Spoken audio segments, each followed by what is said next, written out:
Ditres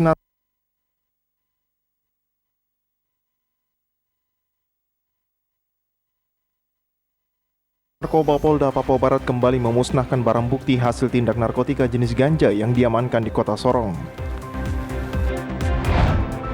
Seorang nelayan tradisional yang dikabarkan hilang di Pantai Mubruni Arfu, Kabupaten Tambrau, ditemukan dalam kondisi meninggal dunia.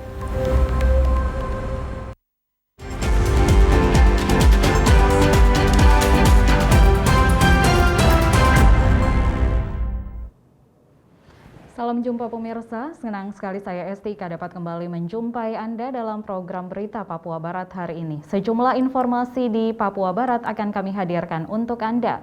Inilah berita selengkapnya. Pemirsa, Ditres Narkoba Polda Papua Barat kembali memusnahkan barang bukti hasil tindak narkotika jenis ganja yang diamankan di Kota Sorong pada tanggal 23 Agustus 2021 lalu dengan 3 orang tersangka. Bertempat di halaman Mapolda Papua Barat di Maripi, Kamis 23 September 2021, Ditres Narkoba melakukan pemusnahan barang bukti hasil tindak narkotika jenis ganja yang diamankan di Kota Sorong tanggal 23 Agustus 2021. Ditres Narkoba Polda Papua Barat Kombes Pol Agustinus Fernando Indra Napitupulu yang diwakili oleh Kabak Bin Opsnal Kompol Bidik Risaladi mengatakan ada 4 paket yang dimusnahkan Direktorat Narkoba Polda Papua Barat dengan berat masing-masing 289,41 gram, 151,98 gram, 212,2 gram, dan 95,67 gram. Dalam pemusnahan barang bukti ini disaksikan oleh pihak Kejaksaan Tinggi Papua Barat. Tersangka AR dijerat dengan pasal 111 atau pasal 127 nomor 35 tahun 2009 tentang narkotika dengan ancaman hukuman paling singkat 4 tahun dan paling lama 12 tahun penjara. Sedangkan tersangka BSS dan tersangka BG dijerat dengan pasal 111 nomor 35 tahun 2009 tentang narkotika dengan ancaman hukuman paling singkat 4 tahun penjara.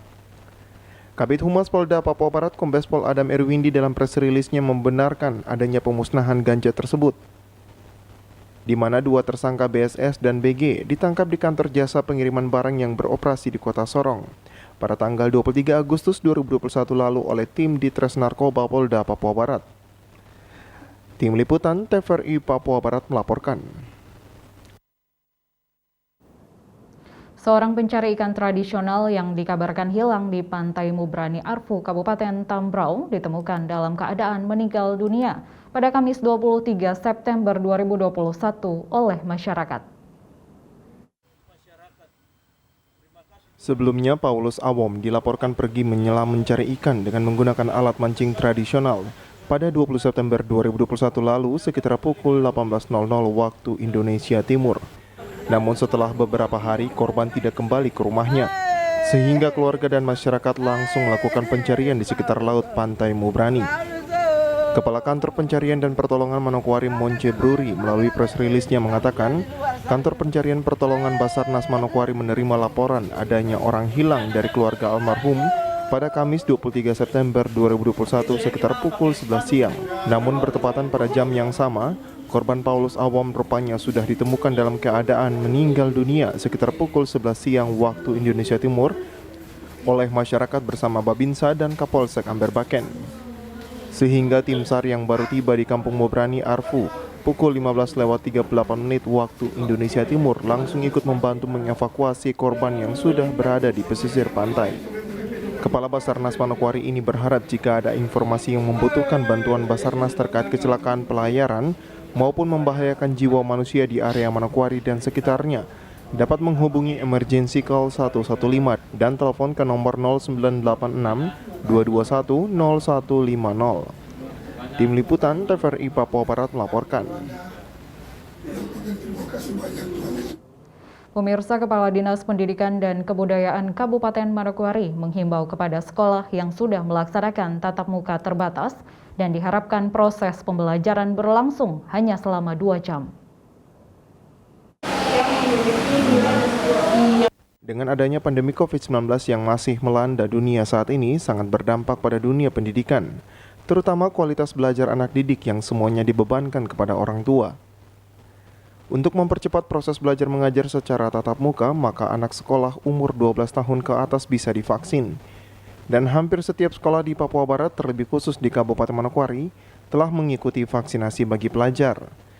Dan saat ini terlihat beberapa sekolah dari jenjang pendidikan sekolah dasar hingga sekolah menengah atas melaksanakan pembelajaran tatap muka terbatas.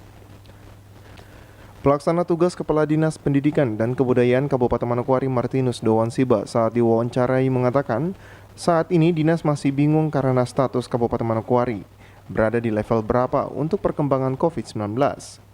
Sehingga keputusan untuk belajar tatap muka belum dikeluarkan. Namun saat ini bagi sekolah yang sudah melaksanakan tatap muka, pihak dinas tidak akan membatasi. Namun diharapkan kegiatan belajar tatap muka maksimal hanya 2 jam. Dan penerapan protokol kesehatan yang harus tetap dijalankan. Terbatas ya ini. Memang ini saya mau sampaikan juga bahwa kan kemarin kita kan sudah sempat masuk di level 3, bahkan mau level 2. Tetapi tiba-tiba kok ada pemberitahuan dari pusat tetapkan bahwa Manokwari masih level 4. Justru ini yang membingungkan. Membingungkan kita punya masyarakat, kita punya guru-guru, bahkan kami di dinas sebagai penyelenggara pendidikan juga merasa bingung. Nah, ini yang seharusnya tuh bagaimana kan gitu. Nah, sehingga memang kita punya guru-guru SD yang sudah melakukan itu, ya kami tidak membatasi, tetapi tetap dilaksanakan, tetapi maksimal jam belajar tatap muka maksimal hanya 2 jam. Hanya 2 jam dan tidak ada jam istirahatnya. Dan yang paling utama adalah prokesnya harus tetap dijalankan, diterapkan seperti itu. Ya. Dari pantauan dinas. Kepala Dinas menambahkan untuk memantau langsung ke lapangan belum dilaksanakan. Tetapi beberapa sekolah yang melaksanakan tatap muka terbatas sudah memasukkan surat ke dinas. Dan kami arahkan juga agar dapat melapor ke tim gugus tugas Kabupaten Manokwari. Untuk metode pelajaran yang dilaksanakan kembali ke pihak sekolah masing-masing. Iya, memang untuk sementara ini kami dari dinas memang belum pantau semua sekolah, baik itu PAUD dan TK, SD, SMP, memang kami belum memantau semua.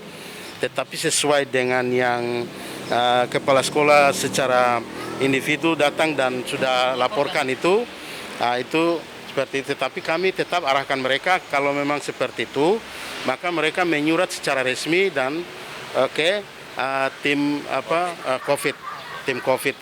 Nah, kalau tim COVID sudah menyetujui bahwa itu, ya silakan. Yang penting prokesnya tetap jalankan seperti itu. Nah, karena ya kita yakin bahwa memang virus ini kan belum berakhir. Nah, tentunya ini prokesnya itu tetap dijalankan. Nah itu jadi untuk mendukung proses belajar tatap muka terbatas diharapkan pelajar yang berumur 12 tahun ke atas dapat menerima vaksinasi. Selain pelajar, guru dan juga orang tua harus divaksin. Sebagai bentuk dukungan dalam memutus mata rantai penyebaran COVID-19. Jimmy Tabisu, TVRI Papua Barat melaporkan. Pemirsa, Wakapolres Manokwari, Komisaris Polisi Agustina Sineri berharap tenaga guru dan tenaga medis di daerah pedalaman harus diterima oleh masyarakat karena kehadiran mereka untuk membantu masyarakat. Hal tersebut disampaikan Wakapolres Manokwari, Kompol Agustina Sineri, karena banyak pengaduan di wilayah pelayanan Polres Manokwari terkait ketidaknyamanan bekerja karena ancaman oleh masyarakat. Wakapolres Manokwari Kompol Agustina Sineri saat memberikan materi pada kegiatan Rapat Koordinasi PGRI Cabang Manokwari disampaikan bahwa saat ini peran pemerintah daerah sangat dibutuhkan untuk memberikan pemahaman kepada masyarakat karena ada guru dan tenaga kesehatan yang diancam oleh masyarakat saat melakukan tugas di daerah. Sehingga hal tersebut menjadi tugas penting yang harus dilaksanakan. Lebih khusus kepada kepala kampung dan kepala distrik harus memberikan pemahaman kepada masyarakat bahwa kehadiran guru dan juga tenaga kesehatan di suatu daerah untuk membantu pembangunan daerah tersebut. Khusus untuk guru-guru, jangan tahu mereka di daerah yang benar-benar sulit sekali. Kalau yang memang susah, ini tugasnya pemerintah daerah sebenarnya yang memberikan pengertian kepada kita punya masyarakat. Jadi memang itu kendala-kendala yang kita hadapi Bapak Ibu sekalian. Harusnya ini menjadi perhatian pemerintah, mohon izin Bapak Kepala Dinas, menjadi perhatian pemerintah untuk melalui kepala-kepala kampung dan kadistriknya untuk memberikan pencerahan sebenarnya kepada mereka bahwa guru-guru, tenaga medis atau siapapun di situ kan untuk membantu gitu. Jadi bukan untuk bukan untuk memberikan yang tidak baik kepada masyarakatnya, tapi untuk membantu. Oleh sebab itu Bapak saya titip pada kesempatan ini, terima kasih Bapak mengingatkan saya, karena kemarin tenaga medis datang dari dinas kesehatan, 7 orang di sana ada tenaga medis yang diancam terus sehingga mereka tidak bisa bekerja dengan maksimal. Sehingga nanti Bapak ini menjadi data bisa disampaikan kepada Bapak Bupati, mungkin bisa sekali-sekali melakukan pertemuan dengan Bapak Kadistri, karena saya juga minta. Lebih lanjut disampaikan, bagi petugas pemerintah yang ditempatkan di daerah juga harus rajin melayani masyarakat. Saat ini pengelolaan anggaran berbasis kinerja, sehingga ketika kita melaksanakan tugas dengan baik, maka tunjangan yang diberikan sesuai dengan pekerjaan yang kita laksanakan. Jangan kita minta untuk panas masuk, gaji bersih, kalau kita minta untuk terima, tidak bisa seperti itu. Karena sekarang anggaran berbasis? Anggaran itu berbasis kinerja, Bapak Ibu sekalian. Jadi jangan kita salah. Ya, kayak kita, polisi, itu termasuk 1 hari, 2 hari, 3 hari sudah potong di situ, tidak mau tahu. Karena itu negara bayar kita untuk kita bekerja, jadi tidak ada alasan. Bapak Ibu, artinya ini kita sama-sama, saya ini aja ya, memberikan pencerahan buat kita sama-sama. Ada konsekuensinya. Ketika kita minta naik itu tinggi, harus kita kerja dengan baik dan benar. Begitu. Itu bolos-bolos, kita malas-malas, ya itu sudah potong juga dari situ, dan kita butuh gitu. Karena itu tadi anggaran berbasis kinerja, jadi mau 1 hari, 2 hari. Kadang-kadang anggota tuh marah, kenapa sampai tuh begini potong? Cek absen di provos. Jadi kalau itu di kita polisi ya, mereka langsung suruh cek di provos. Oh 1 hari, 2 hari tidak masuk, sudah itu dipotong, ada aturannya. Jangan masuk kantor, apel pagi saja kita 1 kali tidak ikut sudah dipotong. Diharapkan ada sinergitas yang baik antara stakeholder terkait di daerah, sehingga program-program pemerintah yang akan dilaksanakan di daerah dapat berjalan dengan baik dengan satu tujuan mensejahterakan kehidupan bangsa.